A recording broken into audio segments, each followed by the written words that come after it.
ખેડા જિલ્લામાં મુસ્લિમ સમાજ વતી પ્રમાણપત્ર, શાલ તથા પુષ્પગુચ્છથી સન્માન. ચિસ્તિયા ફાઉન્ડેશનના પ્રમુખ અને મુસ્લિમ સમાજના અગ્રણી સોહિલભાઈ ચિસ્તિયા દ્વારા ખેડા જિલ્લા એલસીબી પોલીસમાં ફરજ બજાવતા પ્રદીપસિંહ દેવેન્દ્રસિંહ મહેડા અને તેમના સાથી મિત્ર પંકજભાઈએ પોતાની આગવી સૂઝબૂછથી અને પોતાનું કર્તવ્યનું પાલન કરી કોઈપણ નાત જાતના ભેદભાવ વગર 2 વર્ષથી વધારે સમય વીતી ગયેલા મર્ડરના આરોપીને ડિટેક્ટ કર્યા તે બદલ મુસ્લિમ સમાજ વતી પ્રમાણપત્ર, શાલ તથા પુષ્પગુચ્છથી સન્માન કર્યું. આ સાથે સોહિલભાઈએ પોતાના મંતવ્યમાં જણાવ્યું કે આ કેસમાં ઉદય વર્મા નામના વિકૃત માનસિકતા ધરાવતા આરોપી કે જે ઉત્તર પ્રદેશના પ્રતાપગઢ જિલ્લાનો રહેવાસી હતો, જેણે પૂજા કે જેનું નામ પહેલાનું નામ સાયરા બાનુ હતું અને તેને પોતાની પ્રેમજળમાં ફસાવી તેની સાથે લગ્ન કરી અમદાવાદ ભાગી ગયો હતો અને ત્યાં એમ્બ્રોઇડરીનું કામ કરતો હતો અને ત્યારબાદ આ લોકોના લગ્ન જીવનમાં પહેલું સંતાન પુત્રી સ્વરૂપે ખુશીનો જન્મ થયો. બીજું બાળક પુત્ર સ્વરૂપે કનૈયાનો જન્મ થયો. થોડા સમય બાદ ઉદય અને પૂજા વચ્ચે ઘરેલું ઝઘડાની શરૂઆત થવા લાગી. અંતમાં આ વિકૃત માનસિકતા ધરાવતા ઉદયે એક પ્લાન બનાવ્યો અને પોતાના 2 બાળકો સાથે પોતાની પત્ની ઉત્તર પ્રદેશ જવાનું કહી ઘરેથી અમદાવાદ બરોડા એક્સપ્રેસ હાઈવે પર નીકળી ગયો ને ત્યાં નડિયાદ નજીક બિલોદરા ગામ આગળ એક્સપ્રેસ હાઈવે પર વાહનમાંથી પોતાના પરિવારને શોર્ટકટ રસ્તે જવાનું કહી ઉતરી પડ્યો ને બિલોદરા નજીક એક સુમસાન જગ્યાએ પોતાની પત્ની પૂજા ઉર્ફે સાયરા બાનુની હત્યા કરી અને આ હત્યા કરતા પોતાની દીકરી ખુશી જોઈ જતા તેને પણ જમીન પર પટકી દીધી અને જાનથી મારી નાખવાનો પ્રયાસ કર્યો. તે બંનેને મરેલા સમજી પોતાના દીકરા કનૈયાને લઈ ઉત્તર પ્રદેશ ભાગી ગયો. પૂજા ઉર્ફે સાયરા બાનુ તો મરી ગઈ, પણ દીકરી ખુશી સદનસીબે જીવતી થઈ અને તેના પગમાં ઈજા થઈ, જ્યાં ખેડા જિલ્લા પોલીસે ફરિયાદ દાખલ કરી ખુશીની સારવાર પણ કરાવી. પણ જે તે વખતે આ ગુનો કરનાર આરોપી કોણ હતો તે ઘણી બધી તપાસ કરવા છતાં ખબર ના પડી. ત્યારબાદ ઉદય વર્મા પોતાના દીકરાને ઉત્તર પ્રદેશ લઈ અને ત્યાં બીજા લગ્ન કર્યા. બીજી પત્નીએ અને દીકરાને કનૈયાને લઈ પરત અમદાવાદ રહેવા આવ્યા.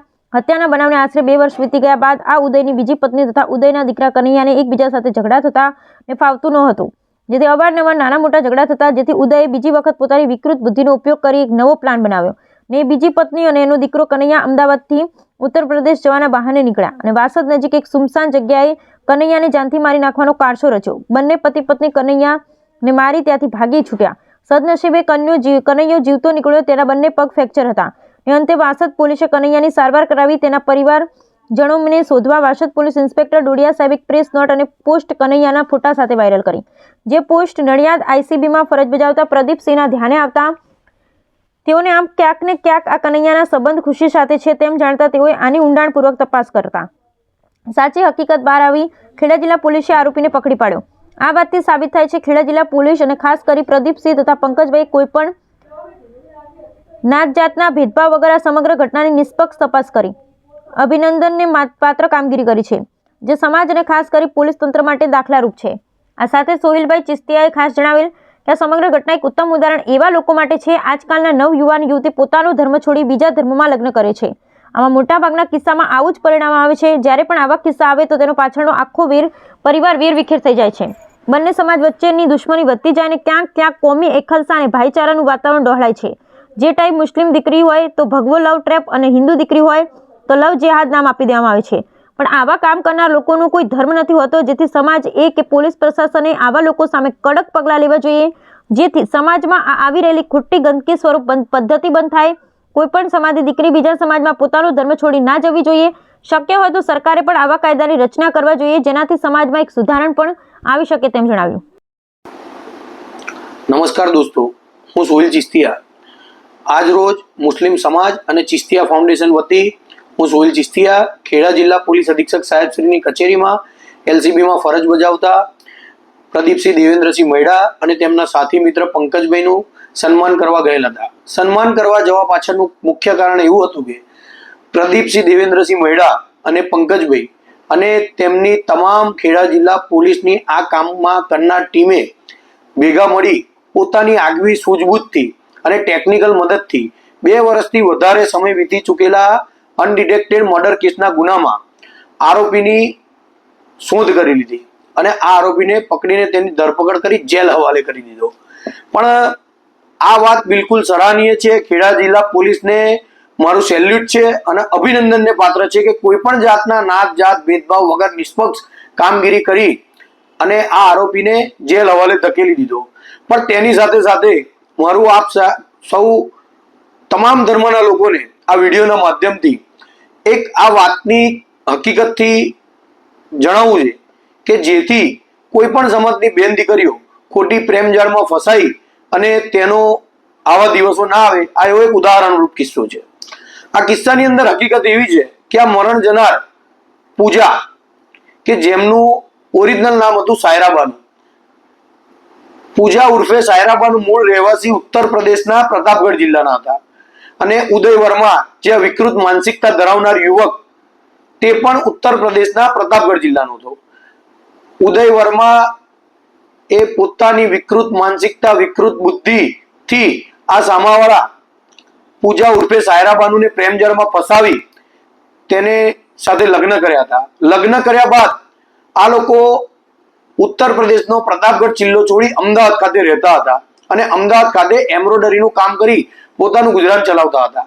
આ બંનેના લગ્ન જીવન દરમિયાન પૂજા ઉર્ફે સાયરાબાનુ અને ઉદય વર્મા બંનેને પહેલા સંતાનમાં ખુશી દીકરીનો જન્મ થયો. ત્યારબાદ થોડા સમય બાદ બીજા બાળકમાં પુત્ર સ્વરૂપે કનૈયાનો જન્મ થયો. આ બાદ થોડો સમય વીત્યા પછી પૂજા ઉર્ફે સાયરાબાનુને અને ઉદય વર્માને નાની મોટી બાબતે ઘરેલું ઝઘડા થતા હતા.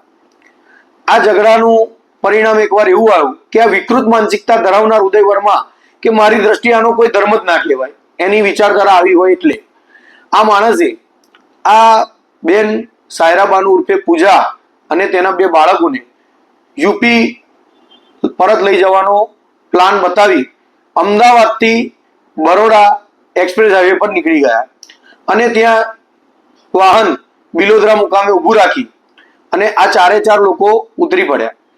ત્યાં આ વિકૃત માનસિકતા ધરાવનાર ઉદય વર્માએ પૂજા ઉર્ફે સાયરાબાનુને ગરદા પાટુથી મોતને ઘાટ ઉતારી દીધી અને આ હત્યાકાંડ જોનાર તેમની દીકરી ખુશીને આ જોઈ ગઈ એટલે ખુશીને પણ મોતને ઘાટ ઉતારવાનો પ્રયત્ન કર્યો. ખુશી પણ ત્યાં બેભાન થઈ ઢળી પડી અને પૂજા ઉર્ફે સાયરાબાનુનું પણ મોત થયું. ત્યારબાદ આ ઉદય વર્મા તેના પુત્ર કનૈયાને લઈ ઉત્તર પ્રદેશ ભાગી ગયો અને ખેડા જિલ્લા પોલીસને આ વાતની જાણ થતા તે સ્થળ ઉપર પૂજા ઉર્ફે સાયરાબાનુનું કાયદેસરની કાર્યવાહી કરી, પોસ્ટમોર્ટમ રિપોર્ટ બધું તૈયાર કરી કાયદેસરની કાર્યવાહી કરવામાં આવી. સદનસીબે તેની પુત્રી ખુશી ત્યાંનો આબાદ બચાવ થયો અને તેના પગમાં ઈજા થઈ. ખેડા જિલ્લા પોલીસે આ ખુશીની સારવાર કરાવી.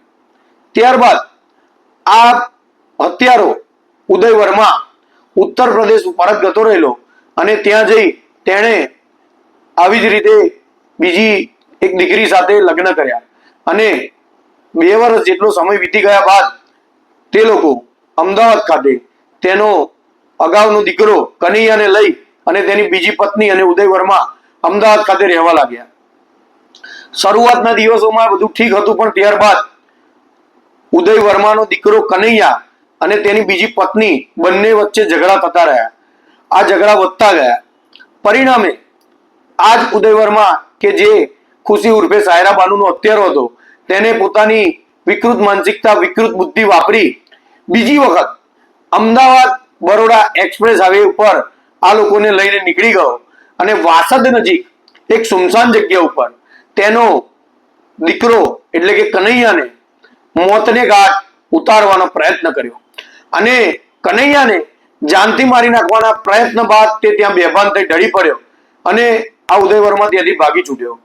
સદનસીબે કનૈયાના બંને પગમાં ગંભીર ઈજાઓ થઈ અને ત્યાં વાસદ પોલીસ સ્ટેશનની હદમાં આ ગુનો બનવાથી વાસદ પોલીસના ઇન્સ્પેક્ટર સાહેબ શ્રી ડોડિયા સાહેબે કનૈયાની પોલીસની ટીમને સાથે મળી સારવાર કરાવી અને એક સોશિયલ મીડિયામાં અને પ્રેસ નોટમાં એક પોસ્ટ બહાર પાડી અને તેની અંદર કનૈયાના લાગતા વળગતા ઓળખીતાઓએ વાસદ પોલીસ સ્ટેશનના ડોડિયા સાહેબ શ્રીનો સંપર્ક કરવા જણાવ્યું. હવે આ આખી સમગ્ર ઘટના દરમિયાન અને અગાઉની હત્યાના 2 વર્ષ થયા બાદ પણ આપણા હોનહાર પ્રદીપસિંહ દેવેન્દ્રસિંહ મૈડાના મગજમાંથી આ હત્યાકાંડ ગયેલ નહોતો. તેઓ પોતાના નોકરીનો સમય વિતાવી ઘરે પરત હતા તે દરમિયાન તેમના ઇન્સ્ટાગ્રામના સોશિયલ મીડિયાની અંદર રીલ્સો સ્ક્રોલ કરતા હતા. એ દરમિયાન આ કનૈયાનું પોસ્ટ વાળું વિડીયો જોયું અને ક્યાંક ને ક્યાંક આ વાતના છેડા અગાઉના મર્ડર કેસ જોડે જોડાયેલા હતા તેવું તેમને લાગતા તેઓએ તપાસ હાથ ધરી અને તમામ કામ કરનારી સમગ્ર ખેડા જિલ્લાની આ બ્રાન્ચની પોલીસે આની તટસ્થ તપાસ કરતા છેલ્લે બહાર એવું આવ્યું કે ખુશી અને કનૈયા ભેગા મળી ગયા અને એકબીજાને ભાઈ બહેન કઈ બોલાવવા લાગ્યા અને આ તમામ અધિકારીઓએ આ ગુનો ડિટેક્ટ કરી સામાવાળા આરોપીની તાત્કાલિક ધોરણે ધરપકડ કરી. આ વાતથી ખેડા જિલ્લા પોલીસ અને કામ કરનાર તમામ અધિકારીઓને દિલથી સેલ્યુટ છે કે કોઈ પણ જાતના જાત ધર્મ જોયા વગર નિષ્પક્ષ તપાસ કરી આરોપીને જેલ હવાલે કર્યો.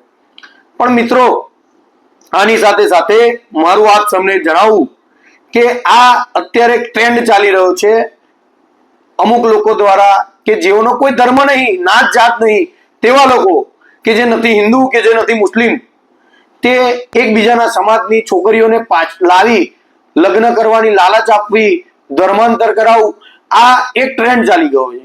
મારા પોતાનું માનવું એવું છે, મુસ્લિમ સમાજની દીકરી હોય, હિન્દુ સમાજનો દીકરો હોય તો મુસ્લિમ સમાજ એવું કહે છે કે આ ભગવાલા ટ્રક ચાલુ રહ્યું છે, ભગવાલા ટ્રક ચાલશે.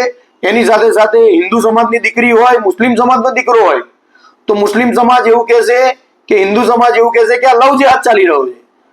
પણ આ બધા નામો આપવાની જગ્યાએ મારું પોતાનું માનવું એવું છે કે પોતાનો ધર્મ છોડી બીજાના ધર્મની અંદર, ભલે હિન્દુ સમાજની દીકરી હોય કે મુસ્લિમ સમાજની દીકરી હોય, પોતાનો ધર્મ છોડી જવું ના જોઈએ. તેનું પરિણામ બિલકુલ ખરાબ જ આવે. તેનું આ જ પરિણામ છે. આની સાથે સાથે જે તે એરિયાનો દીકરો દીકરી હોય તઈનો ભાઈચારો, કોમી એખલાસ, વાતાવરણ બધું બગડે છે, કોમી વૈમનસ્ય ફેલાય છે અને લોકોની આજીવન દુશ્મની ઊભી થઈ જાય છે.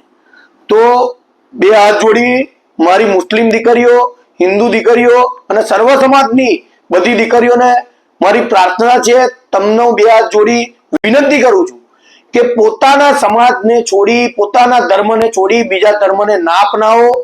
તમારા મા બાપની, તમારા પરિવારની, તમારા કુટુંબીજનોની, તમારા ગામની ઇજ્જત આમાં દાવ પર લાગી જાય છે, કોમી વૈમનસ્ય ફેલાય છે.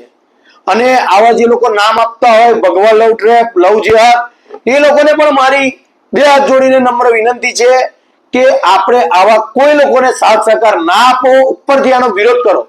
મુસ્લિમ સમાજની દીકરી મુસ્લિમ સમાજમાં જ શોભશે, હિન્દુ સમાજની દીકરી હિન્દુ સમાજમાં જ શોભશે.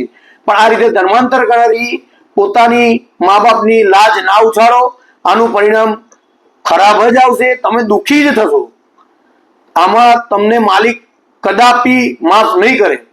તેની સાથે સાથે આ વિડીયોના માધ્યમથી મારી સરકારશ્રી સામે પણ રજૂઆત છે કે આવા જે જગ્યાએ બનાવ બનતા હોય તેમાં ખરેખર નિષ્પક્ષ તપાસ જોવી જોઈએ કે આ કોઈ રેકેટ કોઈ પણ સમાજનું નહીં ચાલી રહ્યું ને, અને આવા તત્વો સામે પગલાં લેવા જોઈએ. અને શક્ય હોય તો એક કાયદો પણ એવો લાવવો જોઈએ કે ધર્માંતર કોઈ પણ ધર્મનું, ના હિન્દુમાંથી મુસ્લિમ કે મુસ્લિમમાંથી હિન્દુ, કોઈ પણ જાતનું ધર્માંતર ના થવું જોઈએ. અને મુસ્લિમ સમાજની દીકરી મુસ્લિમ સમાજમાં જ, હિન્દુ સમાજની દીકરી હિન્દુ સમાજમાં જ હોવી જોઈએ, જેથી કોમી વૈમનસ્ય ના ફેલાય અને લાખો જિંદગી આનાથી બચી જશે. મિત્રો, આ વિડીયોના માધ્યમથી મારું ખાલી એટલું જ કહેવું હતું કે તમે આ વાતનું ખરેખર ધ્યાન આપો, તમારી દીકરીઓનું ધ્યાન આપો. અને આ વિડીયો પહેલી વાર કહી રહ્યો છું કે આ વિડીયો મારા આટલા બધા વિડીયોની અંદર આ એક વિડીયોમાં હું રિક્વેસ્ટ કરું છું કે આ વિડીયોને મેક્સિમમ તમે શેર કરો અને ઘરે ઘર સુધી પહોંચાડો, જેથી લોકોની આંખો ખુલે આંખો અને ખબર પડે કે આવા પણ કિસ્સા બને છે. અને ફરી એકવાર પ્રદીપસિંહ દેવેન્દ્રસિંહ મૈડા, પંકજભાઈ, એલસીબીની તમામ ટીમ, ઇન્સ્પેક્ટર શ્રી વેકરિયા સાહેબ, તેની સાથે સાથે અમારા ખેડા જિલ્લાના પોલીસ અધિક્ષક સાહેબ શ્રી રાજેશભાઈ ગઢિયા સાહેબ, તમામનો તહે દિલથી આભાર અને તમને દિલથી સેલ્યુટ છે કે તમે આવો વિશ્વાસ ના કરી શકાય કે આ ગુનોનું ડિટેક્ટ થશે એવા ગુનાનું ડિટેક્શન કર્યું. એ બદલ તમારો તહે દિલથી આભાર. અસ્તુ. જય હિન્દ, જય ભારત.